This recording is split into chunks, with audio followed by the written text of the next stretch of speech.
Tell you a story that reveals my own biases, right? So the first time I went to Kazakhstan, it was in 2002, I think. And I was working for the US government at the time. And we were putting on a conference in Almaty. So I went there thinking of Kazakhstan as post-Soviet country. And that's it. Like, that's all I knew. I was going to speak Russian with everybody. I expected everyone to speak Russian to me. And I think that's the way that most of my colleagues thought about the country too. So when I went there, I was surprised to find that Almaty doesn't look like a Soviet city, you know? It doesn't look like Moscow or any of the other like provincial Russian cities that I've been to before. Almaty is its own place with its own character. And it was so pleasant there. And so it was springtime, it was green, everything was beautiful, the people were smiling.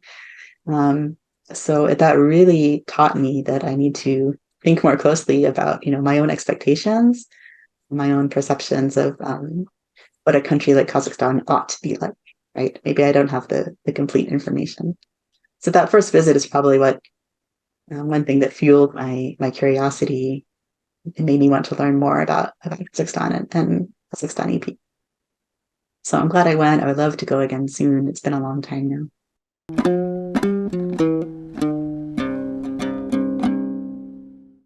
I've been translating Kazakh literature for about 7 years now. I had already begun translating great stories from Central Asia, thanks to the Uzbek writer Hamid Ismailov, who has engaged me to translate some of his short stories and novels.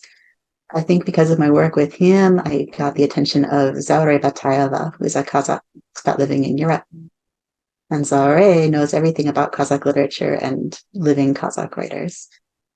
So she convinced me to work with her to translate a few stories by Kazakh women. That's Aygul Kamalbayeva, Zira Bayeva, and Zaure herself. And luckily for us, we got those 3 translations published in Words Without Borders, which is a very prestigious online journal of translated literature here in the US. And the stories had a great reception. People were really interested. That encouraged us. So Zaure and I decided to continue working together, collecting more stories, the Kazakh women particularly. Eventually we have made a whole book of those, the anthology Amanat. But that also got me hooked on Kazakh writing in general.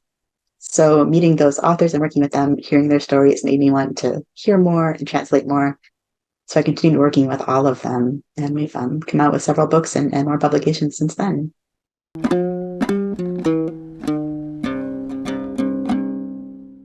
The thing that struck me most about the Kazakh writers I've worked with so far is just the variety and diversity of their voices, of their histories, and of the stories that they tell. Kazakhstan is a place that in the United States, we don't know very much about it.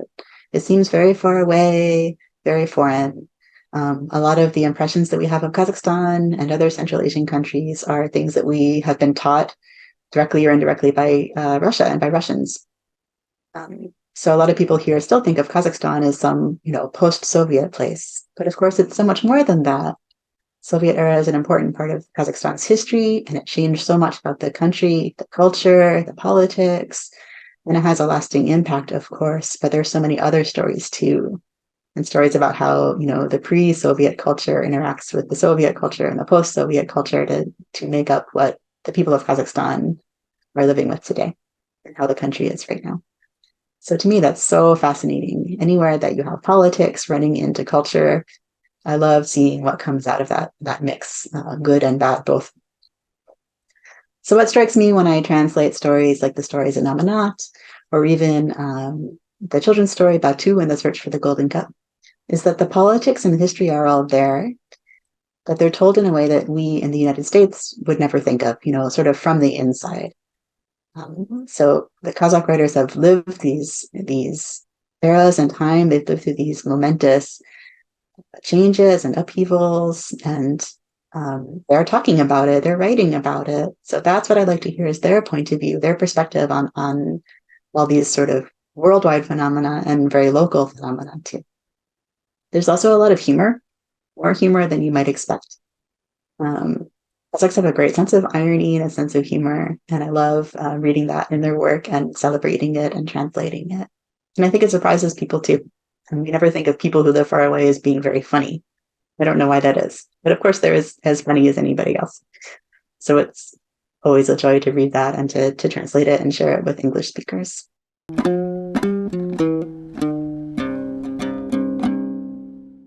So yeah, the oral legacy in Kazakh literature adds this special flavor to it that you don't find in lots of other written literatures.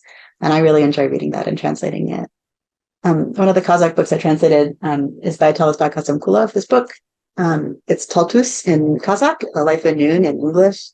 And the story, I realized when I was halfway through that this story is really a chronicle of the stories that old men tell when they sit around drinking tea.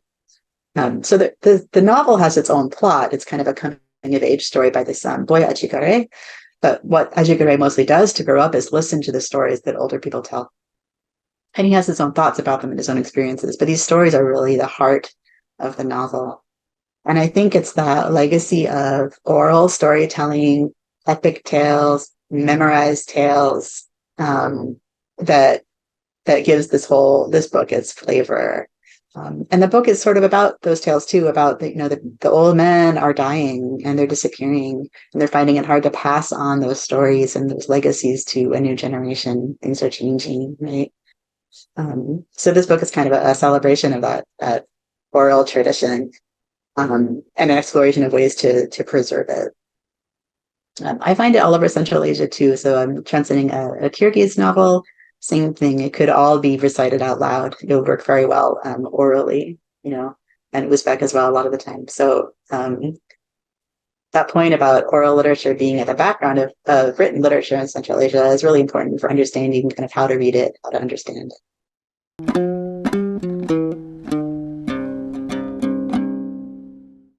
Okay, so here again is Amanat. It's a beautiful book. It's long. The problem with women in Kazakhstan is that there are so many of them writing good things, and it was hard to pick, hard to limit ourselves to one collection. We ended up with 13 different authors, divided pretty equally between people who write in Russian and people who write in Kazakh. So I translated all the Russian language stories into English. Zaure Batayeva, my colleague, translated all the Kazakh language stories into English. And we checked each other's work and edited and asked questions and made suggestions. And we worked together to write the foreword as well. There's one other translator we brought in. We have several stories in here by Oral Arukanova, both from Russian and from Kazakh. One of her stories was kind of it was kind of a sequel. And we didn't have the first part. But we knew Sam Brazil, another American translator, happened to have discovered these stories at the same time and was translating them. So we asked him if we could use his translation of that missing part of Arakanova's story. So he graciously agreed. So now we have a third translator in Amanat as well, and the only man. So women in Kazakhstan, though. So again, during Soviet times, it was harder for women to be writers, I think. And that's true all over the Soviet Union, not just in Kazakhstan. Even today, as far as I can tell, there are many fewer women involved in official writing organizations like the PEN Club of Kazakhstan or the Writers Union of Kazakhstan. Maybe at the Abaya Center, it's all women. That would be great. But that's, half an American institution. So I don't know. I think Kazakh women are still kind of fighting for their place in the writing scene, in the creative arts scene in Kazakhstan. So we wanted to, give them a boost by focusing solely on women for Amanat, for this collection. And ended up helping us kind of create a theme for the book too. So women, in many cultures, maybe all cultures of the world, are sort of the guardians of tradition.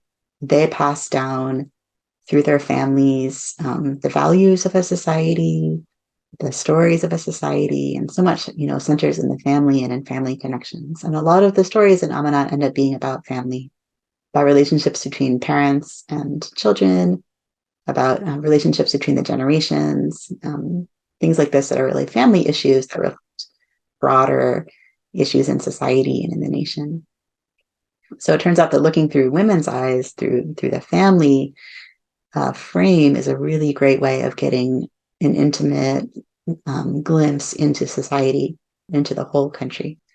So that was a really rewarding result of highlighting women writers, I think. Part of the diversity of Amanat is in ages and generations. So we have some women who are quite elderly now, and we have our youngest, I think, was Ayagul Omertai, I believe. So there's quite a wide range from people from writing in their 20s to people who are in their 70s. And they've had different life experiences regardless of the language that they write in now. So Aya Omertai, her story 18 plus is a Me Too story, right? It's about a woman who's being sexually harassed on the street. Well, first she's sexually harassed by a potential boss who wants to hire her, but wants a sexual favor in return. So she leaves that meeting very shaken up, and then a random man on the street harasses her, and she beats him up, which is a great ending. It's a very short story, but there's a lot of emotion in it. I don't think that story could possibly have been written by anyone in the 1970s or 1980s or 1990s, even in Kazakhstan. It's a story that could only have been written in the past 5 or 6 years. So, some women, like her are brave and taking on new topics and writing about new things. We also have, stories set more in the distant past, right? Set in the 60s or 70s. Stories set in the 90s when things are changing very quickly in Kazakhstan. But I really like having all this diversity of opinion and background. There are people who are more nostalgic about Soviet times and less nostalgic, people who know more about Kazakhs kind of, pre-Russian history, and people who really don't know anything about it. But all those people, they all have stories to tell, and it's really fun to help them tell them.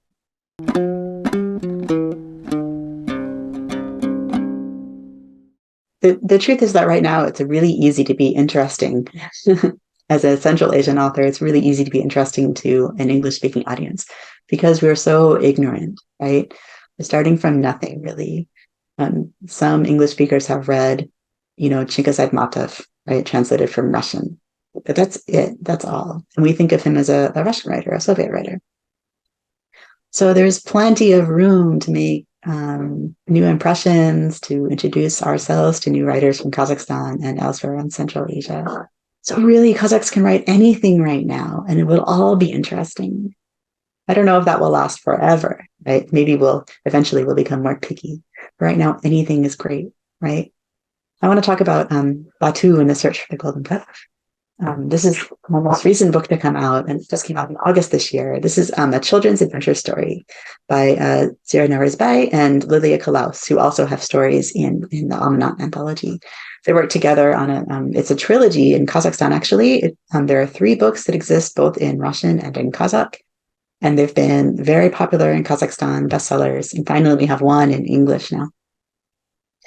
And the question was about what Americans find interesting, right?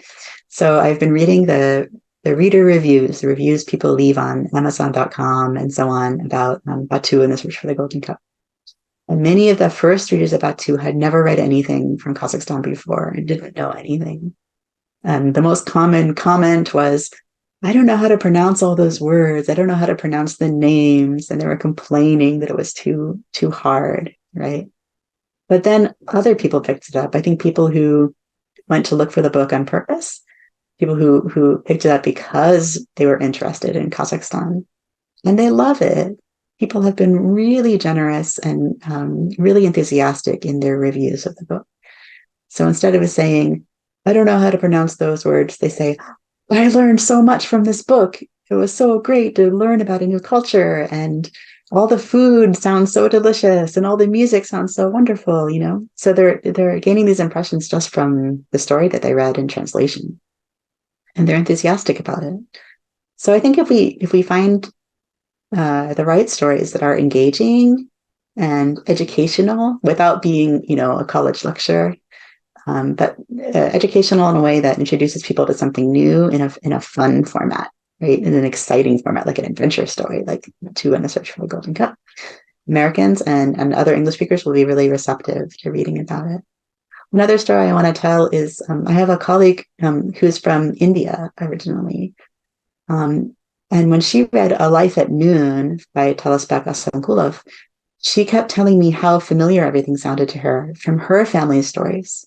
So, you know, Kazakhstan in the middle 20th century and in India, you don't think there's very much in common, but there are commonalities, right? Some of the vocabulary is the same. Some of these Turkic roots are the same.